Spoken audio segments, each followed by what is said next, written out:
jumps and Maradona scores. 36 বছর আগে Diego ম্যারাডোনাও যা পারেনি, লিওনেল মেসি কি পারবে এবারে সেই ইতিহাস বদলে দিতে?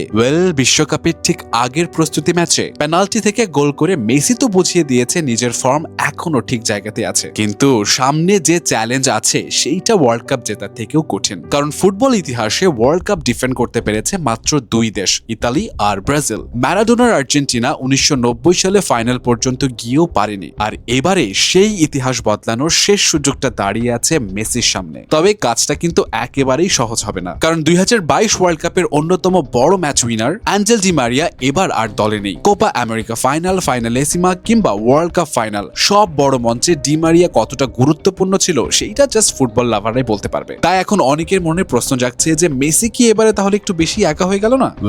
এইখানেই কিন্তু আছে আর্জেন্টিনার এবারের সবচেয়ে বড় শক্তি, কারণ এই দলটা এখন শুধু মেসি নির্ভর না। Julian Alvarez, Enzo Fernandez, Alexis Mac Allister, Lautaro Martinez, Nico পেজদের মতো তারকারা, যারা এখন নিজেদের সেরা সময় পার করছে। আর গোল পোস্টের নিচে এখনো আছে ইমিলিয়ানো মার্টিনেজ, যে কিনা একাই অনেক বড় ম্যাচের ভাগ্য বদলে দেওয়ার সক্ষমতা রাখে। আর সবচেয়ে ইন্টারেস্টিং অ্যাডভান্টেজ কি জানেন? এবারের ওয়ার্ল্ড কাপ হচ্ছে ইউএসএ তে, যেখানে প্রায় গত 3 বছর ধরে মেসি নিয়মিত খেলছে। এবারে অন্য দলগুলোকে নতুন কন্ডিশনের সাথে মানিয়ে নিতে সময় লাগতে পারে, কিন্তু মেসি ইতিমধ্যেই এই পরিবেশ, মাঠের অ্যাটমসফিয়ারের সাথে পুরোপুরি কমফোর্টেবল।